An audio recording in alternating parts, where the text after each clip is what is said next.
সংক্ষিপ্ত মহাভারত কথা উদ্যোগ পর্ব বিদুর নীতির পঞ্চম অধ্যায়।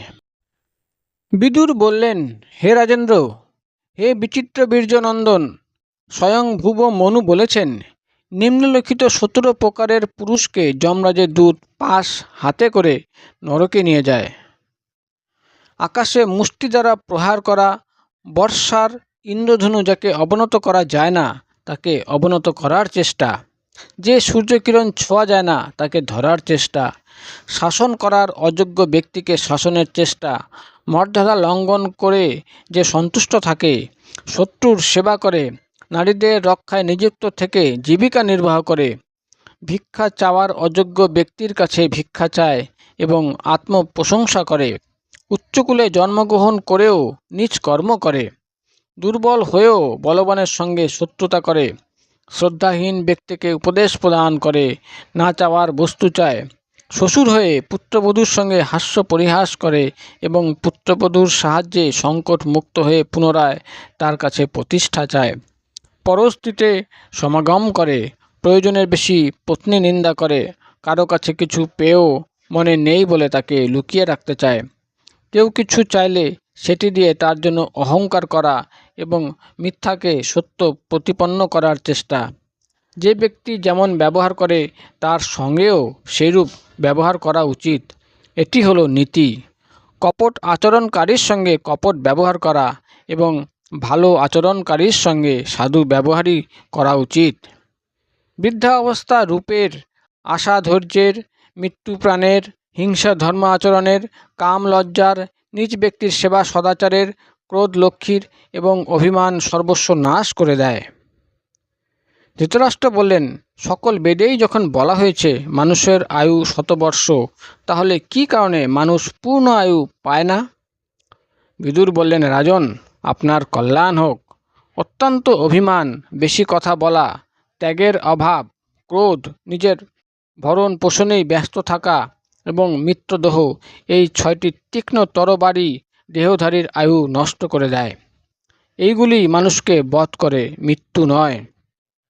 ভারত, যে ব্যক্তি তার উপর বিশ্বাসকারীর ব্যক্তির স্ত্রীর সঙ্গে সমাগম করে, গুরুস্ত্রীগামী হয়, ব্রাহ্মণ হয়েও শূদ্রের স্ত্রীর সঙ্গে সম্পর্ক রাখে, মদ্যপান করে, বয়স্ক ব্যক্তিকে হুকুম করে, অপরের জীবিকা নষ্ট করে, ব্রাহ্মণদের সেবা কাজের জন্য পাঠায়, শরণাগতের অনিষ্ট করে, তারা সকলেই ব্রহ্মহত্যার ন্যায় পাপ করে। বেদের নির্দেশ হলো এদের সঙ্গ করলে প্রায়শ্চিত্ত করা। বয়স্ক ব্যক্তির নির্দেশ পালনকারী, নীতিজ্ঞ, দাতা, যজ্ঞশেষ, অন্ন গ্রহণকারী, হিংসারহিত, অনর্থক কার্য থেকে দূরে থাকা, কৃতজ্ঞ, সত্যবাদী এবং কমল স্বভাবসম্পন্ন বিদ্বান ব্যক্তি স্বর্গগামী হন। রাজন, সর্বদা প্রিয় বাক্য বলা মানুষ সহজেই পাওয়া যায়, কিন্তু অপ্রিয় এবং হিত বাক্য বলা ব্যক্তি এবং শ্রোতা দুই দুর্লভ। যিনি ধর্মের আশ্রয় নিয়ে এবং রাজার প্রিয় লাগুক বা না লাগুক এই চিন্তা পরিত্যাগ করে অপ্রিয় হলেও হিত বাক্য বলেন, তার থেকেই সত্যকার সহায়তা হয়। কুল রক্ষার জন্য একজন ব্যক্তিকে, গ্রাম রক্ষার জন্য একটি কুলকে, দেশ রক্ষার জন্য একটি গ্রামকে এবং আত্মার কল্যাণের জন্য সমগ্র পৃথিবীকে পরিত্যাগ করা উচিত। বিপদের জন্য ধন রক্ষা করা উচিত, ধনের দ্বারা স্ত্রীকে রক্ষা করা উচিত এবং স্ত্রী এবং ধন উভয়ের দ্বারা নিজেকে রক্ষা করা উচিত। আগেকার দিনে পাশা খেলায় মানুষের মধ্যে শত্রুতার উৎপন্ন হতো, সুতরাং বুদ্ধিমান ব্যক্তি তামাশা করেও জুয়া খেলবেন না। রাজন, আমি পাশা খেলা শুরু হওয়ার আগেও বলেছিলাম এসব ঠিক নয়, কিন্তু রোগীদের যেমন ওষুধ এবং পথ্য ভালো লাগে না, তেমনি আমার কথাও আপনার ভালো লাগেনি। নরেন্দ্র, আপনি আপনার কাফের ন্যায় পুত্রদের দ্বারা অনুপম পঙ্খ বিশিষ্ট ময়ূরের মতো পাণ্ডবদের পরাজিত করার চেষ্টা করছেন, সিংহকে ছেড়ে শিয়ালকে রক্ষা করছেন, পরে এর জন্য আপনাকে অনুতাপ করতে হবে।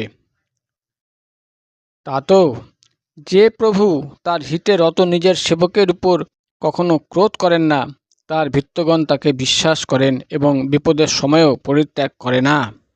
সেবকদের জীবিকা বন্ধ করে অপরের রাজ্য এবং ধন অপহরণের চেষ্টা করা উচিত। কারণ জীবিকা নষ্ট হয়ে যাওয়ায় কার্যরত প্রিয় মন্ত্রীরাও বিরোধী হয়ে রাজাকে পরিত্যাগ করে।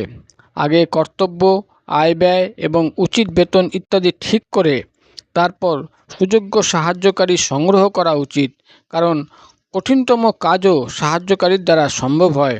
যে সেবক প্রভুর অভিপ্রায় বুঝে আলস্য পরিত্যাগ করে সমস্ত কার্য পূর্ণ করে, হিত বাক্য বলে, স্বামী ভক্ত, সজ্জন এবং রাজার শক্তি জানে, তাকে নিজের মতন ভেবে কৃপা করা উচিত। যে সেবক প্রভু নির্দেশ দিলেও তা পালন করে না, নিজের বুদ্ধি নিয়ে অহংকারী, অপ্রিয় বাক্য বলা সেই ভৃত্যকে শীঘ্রই পরিত্যাগ করা উচিত। অহংকার বর্জিত, নির্ভীক, শীঘ্র কাজ পূর্ণ করা, দয়ালু, শুদ্ধ হৃদয়, অন্যের বাক্যে কর্ণপাত না করা, নীরোগ এবং উদার বক্তা, এই 8টি গুণযুক্ত মানুষকে দূত করার যোগ্য বলা হয়েছে। সতর্ক ব্যক্তির সন্ধ্যাবেলা কখনো বিশ্বাসযোগ্য শত্রুর গৃহে যাওয়া উচিত নয়।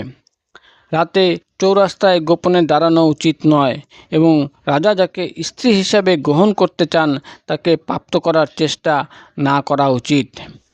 যখন সহায়কদের সঙ্গে বসে রাজা বহু লোকের সঙ্গে মন্ত্রণা করেন, তখন তার কোনো কথা খণ্ডন করা উচিত নয়। আমি বিশ্বাস করি না এরকম বলাও উচিত নয়, বরং কোনো যুক্তিসঙ্গত বাহানা করে সেখান থেকে চলে যাওয়া উচিত। অত্যন্ত দয়ালু রাজা, ব্যভিচারিণী স্ত্রী, রাজকর্মচারী, পুত্র, ভাই, অল্পবয়স্ক পুত্রের বিধবা মা, সৈনিক এবং যার অধিকার নিয়ে নেওয়া হয়েছে সেই ব্যক্তিদের সঙ্গে দেওয়া নেওয়ার সম্পর্ক না রাখাই উচিত। নিম্নোক্ত 8টি গুণ পুরুষের শোভাবৃদ্ধি করে: বুদ্ধি, কৌলীন্য, স্বাস্থ্যজ্ঞান, ইন্দ্রিয় নিগ্রহ, পরাক্রম, বেশি কথা না বলার স্বভাব, যথাশক্তি দান এবং কৃতজ্ঞতা। তাতেও একটি গুণ এমন আছে যা এইসব মহত্বপূর্ণ গুণগুলিকে হঠাৎ অধিকার করে নেয়। রাজা যখন কোনো মানুষকে সম্মান জানান, তখন এই গুণ অর্থাৎ রাজ সম্মান উপরিউক্ত সমস্ত গুণের থেকে বড় হয়ে শোভা পায়। নিত্য স্নান করে যে তার বল, রূপ, মধুর স্বর, উজ্জ্বল বর্ণ, কমলতা, সুগন্ধ, পবিত্রতা, শোভা, সৌকুমার্য এবং সুন্দরী নারী, এই 10 প্রকার লাভ হয়। অল্প আহারকারীদের নিম্নলিখিত 6টি গুণ লাভ হয়: আরোগ্য, আয়ু, বল এবং সুখলাপ্ত হয়ই। তার সন্তান সুন্দর হয় এবং এ অধিক আহার করে, এই বলে লোকে তাকে কটাক্ষ করতে পারে না। অকর্মণ্য, অধিক ভোজনকারী, সবার সঙ্গে শত্রুতাকারী, অধিক মায়াবী, ক্রূর, দেশ কাল সম্পর্কে অজ্ঞ এবং কুশ্রী বেশ পরিধানকারী মানুষকে কখনো গৃহে থাকতে দেওয়া উচিত নয়। ভীষণ দুঃখী হলেও কৃপণ, গালি দেওয়ার স্বভাব, মূর্খ, জঙ্গলবাসী, ধূর্ত, নিঃসেবী, নির্দয়ী, শত্রুতাকারী এবং অকৃতজ্ঞের কাছ থেকে কখনো সহায়তা চাওয়া উচিত নয়।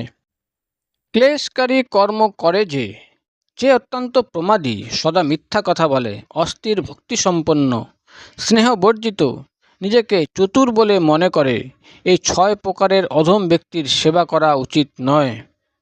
ধন সহায়কের অপেক্ষায় থাকে এবং সহায়ক ধনের অপেক্ষায় থাকে। এই দুই একে অপরের আশ্রিত, পরস্পরের সহায়তা ছাড়া এদের সিদ্ধি হয় না। পুত্রের জন্ম দিয়ে তাকে ঋণভার থেকে মুক্ত করে তার কোনো প্রকার জীবিকার ব্যবস্থা করে দিতে হয়। পরে কন্যাদের যোগ্য পাত্রে বিবাহ দিয়ে মৌনবৃত্তি ধারণ করে বনে বাস করা উচিত। যা সকল প্রাণীর হিতকর এবং নিজের জন্যও সুখদ, সেই কাজ ঈশ্বর অর্পণ বুদ্ধিতে করা উচিত। সমস্ত সিদ্ধির এই হলো মূল মন্ত্র, যার মধ্যে বৃদ্ধি পাবার শক্তি, প্রভাব, তেজ, পরাক্রম, উদ্যোগ এবং স্থির সিদ্ধান্ত থাকে। তার নিজের জীবিকা নাশের ভয় থাকে না। পাণ্ডবদের সঙ্গে যুদ্ধ করায় যে দোষ রয়েছে তাতে দৃষ্টি দিন। তাদের সঙ্গে যুদ্ধে লিপ্ত হলে ইন্দ্রাদি দেবতাদেরও কষ্ট হবে।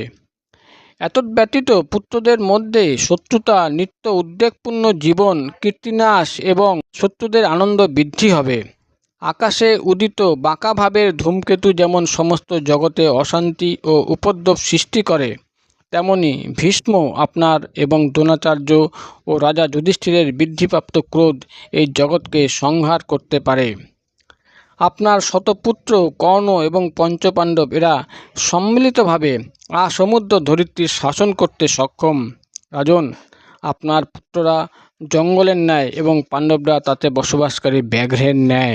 আপনি ব্যাঘ্রসহ সমস্ত বনকে নষ্ট করবেন না এবং বন থেকে বাঘকেও তাড়িয়ে দেবেন না। বাঘ না থাকলে বন রক্ষা পায় না এবং বন ছাড়াও বাঘ থাকে না, কারণ বাঘ বন রক্ষা করে এবং বন বাঘকে। যার মন পাপে লিপ্ত সে অন্যের দোষের খবর রাখতে যতটা ইচ্ছা করে, অপরের কল্যাণময় গুণ জানার তেমন ইচ্ছা করে না। যে অর্থের পূর্ণ সিদ্ধি চায় তার প্রথমে ধর্ম আচরণ করা উচিত। স্বর্গ থেকে যেমন অমৃত দূর হয় না, তেমনি ধর্ম থেকে অর্থ পৃথক হয় না। যার বুদ্ধি পাপ থেকে সরে গিয়ে সৎকর্মে সংলগ্ন হয়েছে সে জগতের সমস্ত প্রকৃতি ও বিকৃতি জেনে গেছে। যে ব্যক্তি সময় মতো ধর্ম, অর্থ ও কাম সেবন করে সে ইহলোকে এবং পরলোকেও ধর্ম, অর্থ ও কাম প্রাপ্ত হয়।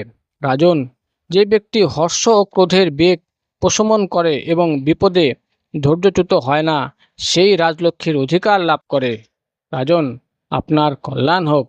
মানুষের 5 প্রকার বল থাকে, সেগুলি হলো বাহুবল যাকে বলা হয়, তা হলো কনিষ্ঠ বল।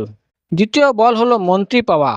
মনীষীগণ ধনলাভকে বলেন তৃতীয় বল। এবং রাজন, পিতামহ থেকে প্রাপ্ত স্বাভাবিক বল বা আত্মীয় বল তাকে বলা হয় অভিজাত নামক চতুর্থ বল। ভারত, যার দ্বারা এইসব বল সংগ্রহ হয়, সব বলের মধ্যে শ্রেষ্ঠ সেই বল হলো বুদ্ধি বল। যে খুব ক্ষতি করতে পারে তার সঙ্গে শত্রুতা করে এই বিশ্বাসে নিশ্চিত হওয়া উচিত নয় যে আমি তার থেকে দূরে আছি, ও আমার কিছু করতে পারবে না।